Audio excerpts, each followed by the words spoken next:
Hello, it's great being back with you. Today we're continuing our talk about the ABCs of spiritual life. I'm Dr. Pierre Samaan, and I hope you've enjoyed this series. We're getting into that letter Q, and that's not an easy letter to come up with different things to talk about. Yet right away I just sort of, okay, I know what needs to be spoken of here based on some previous conversations we've had. Q. What does that stand for you? For me, looking at this, I'm thinking, well, there are some people out there that are just a little too excitable and they need to settle down. And the first word that came to my mind was quarreling. Quarreling, I mean, that goes on a lot. Arguing, upset, whatever. You go and you stand in a line at a fast food place, and there always seems to be somebody who's got to argue with the clerk for no apparent reason. And that's someone who is inclined towards quarreling. I venture a suspicion that over, let's say 99% of you desired at some point in your life to improve things in your life, to make your life better in some way. And I'm sure most have been successful at that endeavor to improve, but not everybody. Some have a weakness, or what I like to call a growth area, that's still nipping at their heels, and that weakness may be quarreling, a problem that persists if you don't purposely work on it. You can't just think about it. You can't just, well, maybe today I'll try a little harder. You have to work hard at it. If you've been a person that, as we have spoken of prior, that negativity happens to be grown within, well, it's got to come out somehow, and oftentimes it comes out in that form of quarreling. Quarreling is when there's a heated argument, a disagreement. Some people might call it a dispute. The Bible often calls it strife. Most conflicts actually occur over little things. It's just a trivial thing that oftentimes starts the process of that arguing. And unfortunately, the one who has difficulty with quarreling, that cycling off of the flesh center of the brain, as we've spoken of before, the basement of the brain where the limbic system is located and that fight or flight center is located, that amygdala that triggers the adrenaline doesn't cycle off properly. It tends to linger on for a while, and that floods more adrenaline into the system, or hormones, stress hormones into the system. Before you know it, there's a full-blown argument going on over just this little thing that occurred. Quarrelsome people can be found in churches or any organization. They can be found among people in general, friends, family, all types of relationships. There can be a dispute going on, especially if there's someone who's inclined to being that way because of that sensitivity towards strife, towards conflict, towards disputes. What do I say to them when they come in? In 30 years, over 30 years of individual and marriage counseling, family counseling, from a faith-based perspective, there's quite a few individuals, couples I should say, that have come in where they're arguing, just right off the bat. And I'll let them argue for a little bit because I want to see the dynamic going on there, who says what and how does the other react and so on, so I can tell what's going on at home. And whatever I'm seeing, it's half of whatever's going on at home, so I'm not even seeing the worst in the office.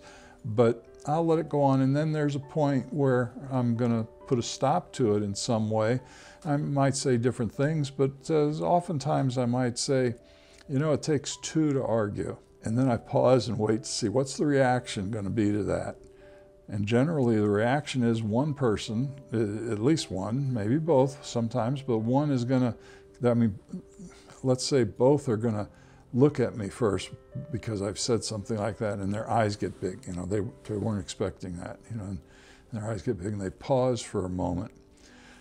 One of them oftentimes continues, and that one that continues helps me to see, okay, this one's going to need a little more work.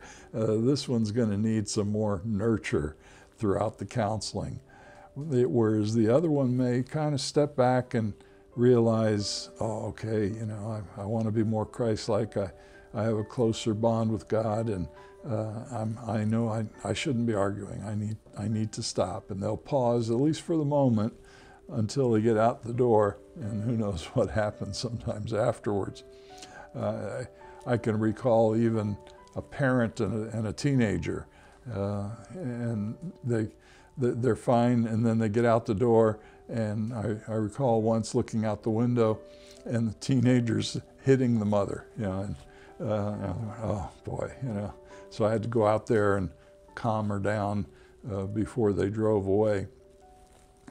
When someone is geared up like that, it's going to take that extra effort on everyone's part to help deal with whatever it is, to calm down the situation, but to teach that person that's a quarrelsome individual to settle down, but to also listen, be mindful of what's going on around, because 90% of disagreements come out of misunderstandings. Let me repeat that. 90% of disagreements, quarrels, disputes, strife, comes out of a misunderstanding. It started as a little misunderstanding, and it grew into something enormous. Mindfulness is, okay, pay attention. What's going on? Where are you at, first of all? What's going on? And did she really say that, or did he really say that? Let me ask to clarify it. Let me clear up whatever I may have misunderstood before I say the next word. So quarrels are avoidable. If there's someone that is full of strife, someone who tends to frequently get into disagreements with others, that doesn't mean they're a lost cause. It just means they can avoid it, they can get through it, and they can improve, but they have to be willing to. And for them to be willing to, well, you've got to get their attention. And in some cases, it's getting their attention by continuing to model appropriately. Don't react to them, but act in a godly way, act in a Christ-centered way in responding to them. Doing that over and over again tends to settle them down. Some people will always find ways to avoid strife, while others are jumping at the chance for a quarrel. I've had people that first thing they do in the morning, they're looking for a fight that day. They're even thinking about it in advance. They're even waking up angry and irritated. The Bible tells us there are many reminders of the importance of preventing arguments and contentions. There are reminders in the Bible that is better, that often tell us it's, in a general sense or literally, it's better to be poor and at peace than it is to be wealthy and in strife or in a constant state of arguments and disputes. The increase of envy and strife is the predictable outcome of moral and ethical decay coming out of prosperity. So in other words, the more you have, the more inclined one becomes to be morally or ethically disreputable, let's say, because there's no need, there's less need to do it right, to be right, because after all, I have everything. I have whatever I want. You can't tell me what to do. So it happens like that. Now on the reverse side, those who are less prosperous, let's say. There are those who are just downright contentious, and they are angry because they don't have, or they're jealous, or they're envious, or whatever it might be. The bitterness has grown from within. That seed has grown from within, making them contentious, argumentative, or quarrelsome. So it's whether poor or rich, it doesn't matter. Whether a good job or a bad job, whether a good career or no career at all, quarrelsomeness is in every aspect of life. Disagreements may start small, like a leak in the wall of a dam. The slow leak, well, what's it going to do? It's going to grow. It's going to expand because of the pressure that's against it.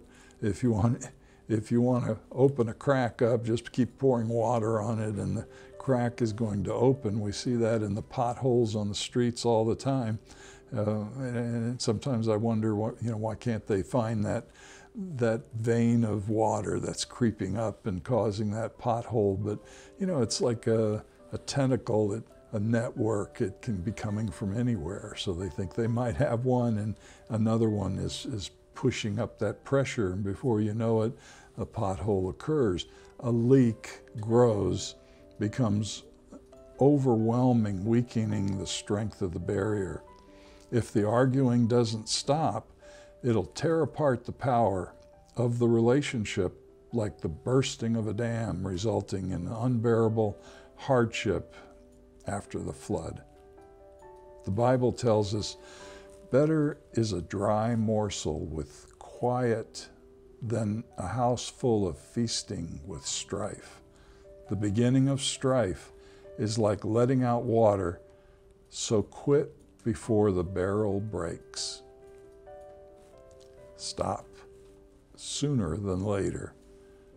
Recognize whatever it is and do something about it to de-escalate it as soon as you can. Be thou not a fool. That word fool is something we're not supposed to say to people, but the Bible uses that word quite a bit. Interestingly, Scripture describes quarrelsome individuals as fools. Once in a while, I'll let that leak out when someone's quarrelsome, and I'll say, what the Bible calls quarrelsome people, or people that seem to argue a lot, they call them fools. Their eyes will pop up and they'll stiffen up. Sometimes they'll attack. But I know they're going to do that. But it's to get their attention. It's to make them aware. Hey, what you're doing, the Bible says, is stupid and shameless. It describes it as. You don't want to be that way, do you? People who are quarrelsome are so used to it, they don't realize what other people are seeing.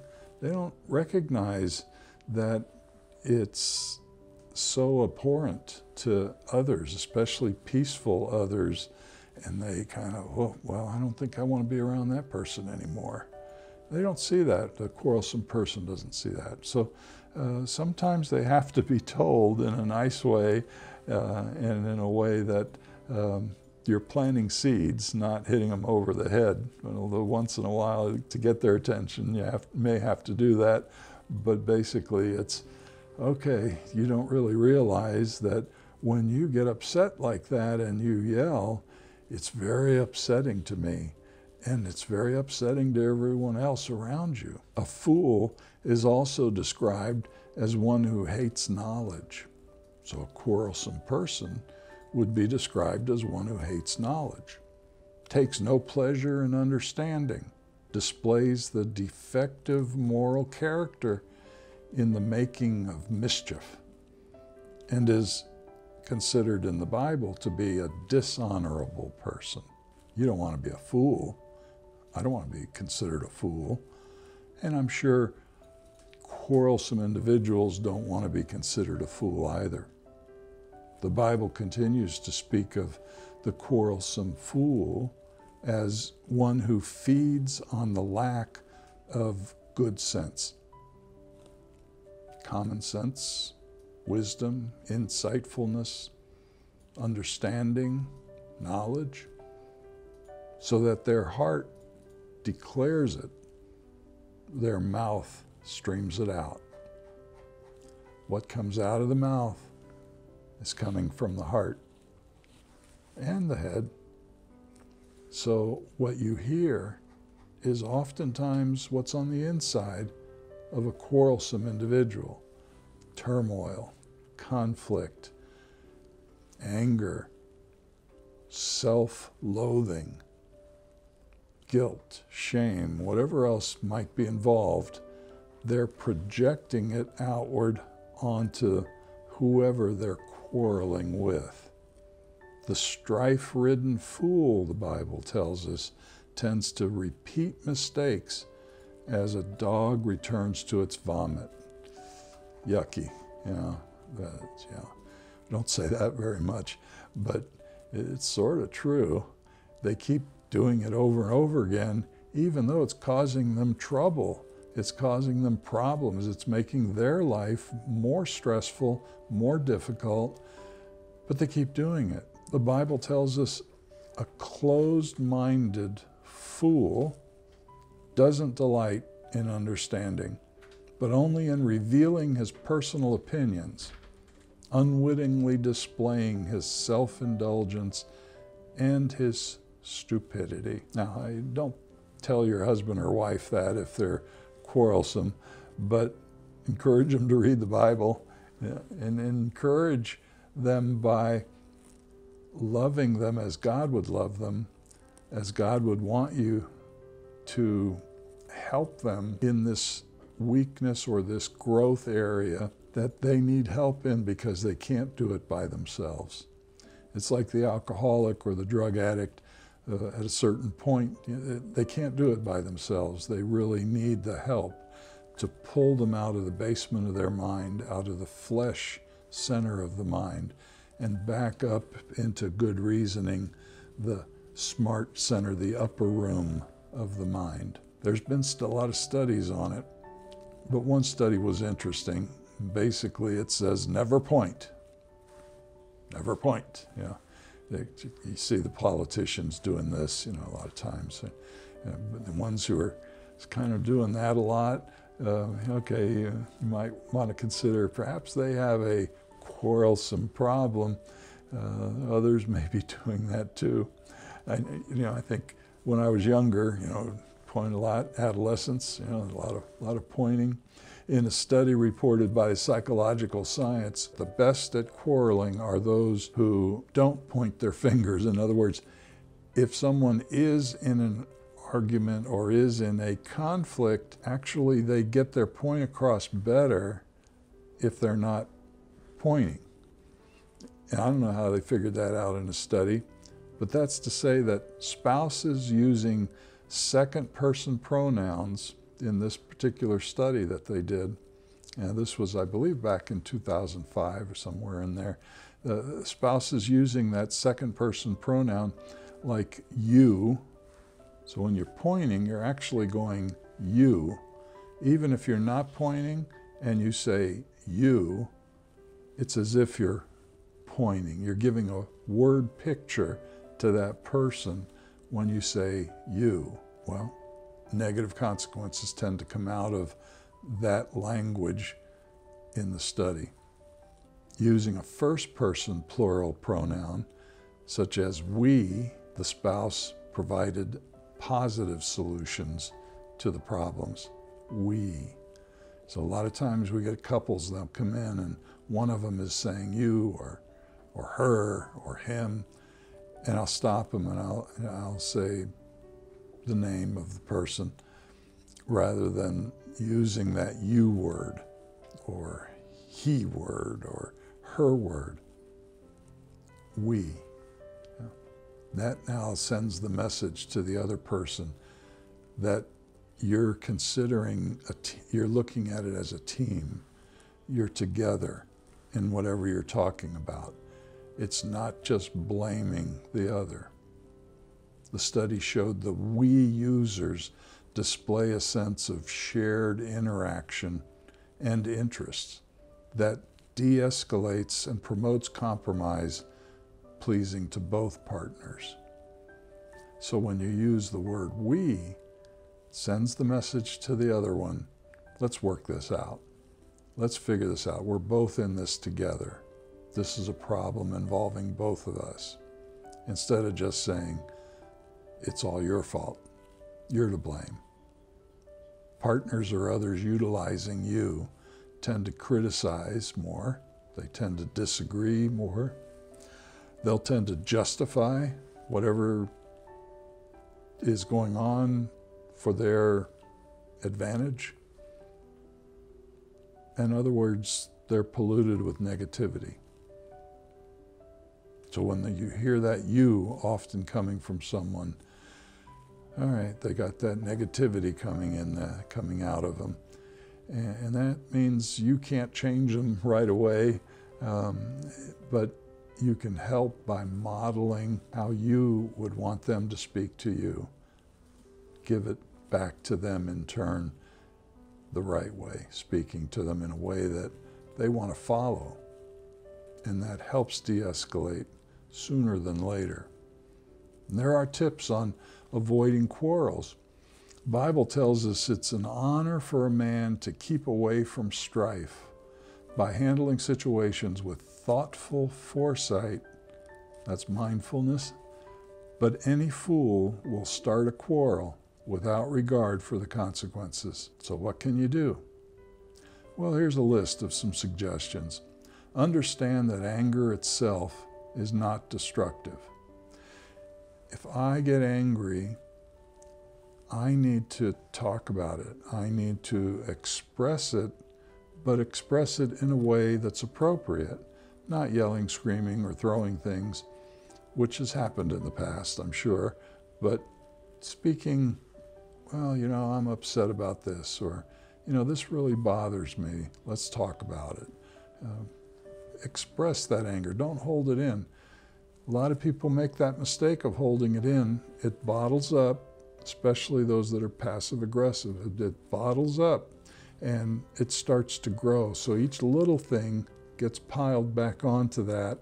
Pressure grows from the inside until the next little thing that occurs, there's a big eruption.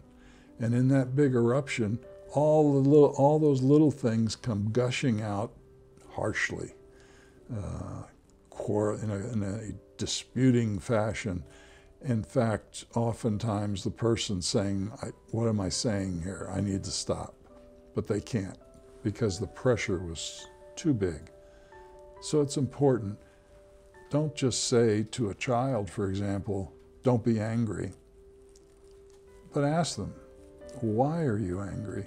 What are you feeling that makes you think you're angry? What happened that caused you to feel angry?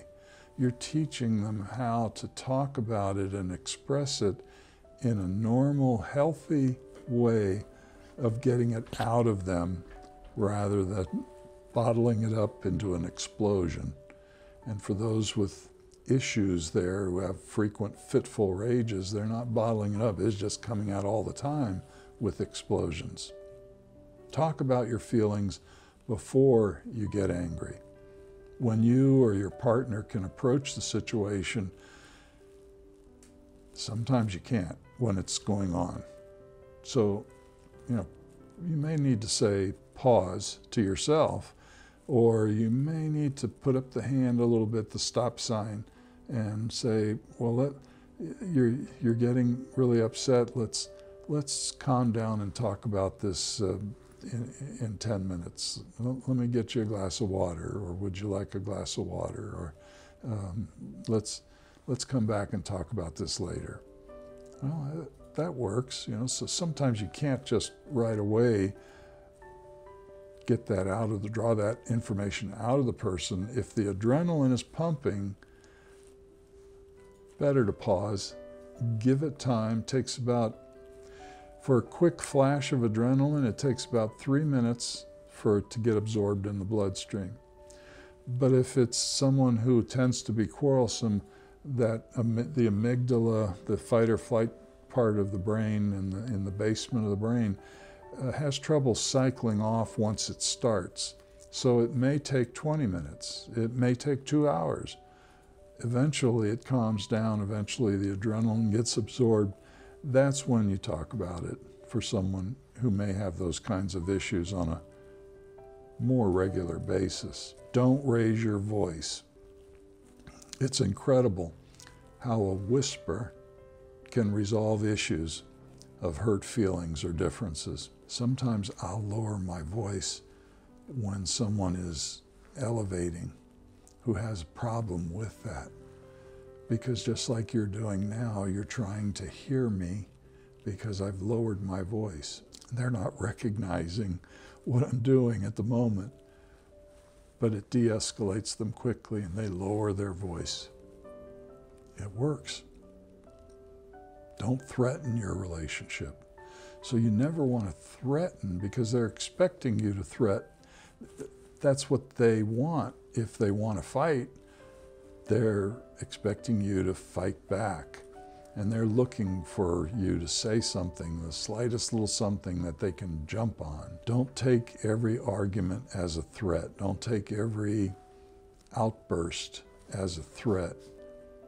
This type of emotional blackmail, we call it, puts the other partner oftentimes in a panic, in a fight mode. Your threats can be so devastating, they can go into a deep depression and be unable to give you what you need. So in other words, even though the other one may be a quarrelsome individual, if you give them a threat, you don't know how they're going to respond to that threat. Are they going to get worse? Are they going to withdraw? Are they going to do something they wouldn't normally do? Are they going to become depressed or anxious, fearful? Better not to use threats when you're trying to speak with someone who has disputing issues. Don't stockpile. Stockpiling is where you bring up those issues from the past to use like a hammer against whatever the problem is that the partner's brought to your attention. I get so many couples where one is complaining that the other keeps bringing up this from 20 years ago, 30 years ago. That's stockpiling. That's using the hammer to get their way, to get the best of the conversation or the disagreement, to prove they're right. Well, you see, you did that 30 years ago. Don't do that. Don't avoid your anger. That is, let it come up, as we've spoken of earlier. If you stuff your feelings long enough, you'll explode and say, later, I regret that. You don't want to have to say that later. But let it out normally. Release that pressure. Create a process of resolving problems without anger. Now, certainly, we have to learn that. And if you learned it as a child because you had a good parent who taught you that, that's wonderful. Much easier after that when you become an adult.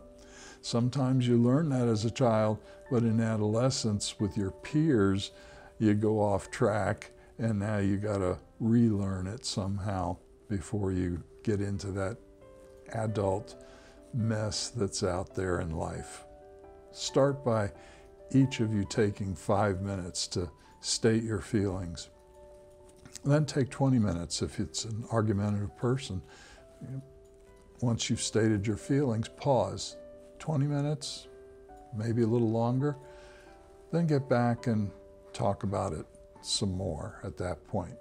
Sometimes I'll give instructions or I'll suggest take 30 minutes a night, talk about the day, but no interruptions, no TV, no radio or anything. Give one a chance to talk about their day. Then respond to that with no criticisms, no put downs, but respond on what you're hearing. In other words, mirroring back. And then give your day, you're an expression of what you're concerned about or what you want to share. And the other gives back what they're mirroring, what they're hearing, in a way that each one can feel they're being heard. And you know, if you just do that over and over again for a period of, even if it's 30 minutes or a little longer, but if you do it every day like that, problems do get resolved. Many of your Fortune 500 companies will have those committees where if there's a problem with this department involving this other department, they'll get the department heads or they'll get key people to meet together on a regular basis, a scheduled basis, to talk about it, to share without criticism, without pushback or threats. But in the sharing, before you know it, they found solutions that both are in agreement to. It happens like that. It doesn't have to be complicated. Certainly it's more difficult when you're with a quarrelsome person, but you're teaching them over time how to handle something in a better way. Abuse is never allowed.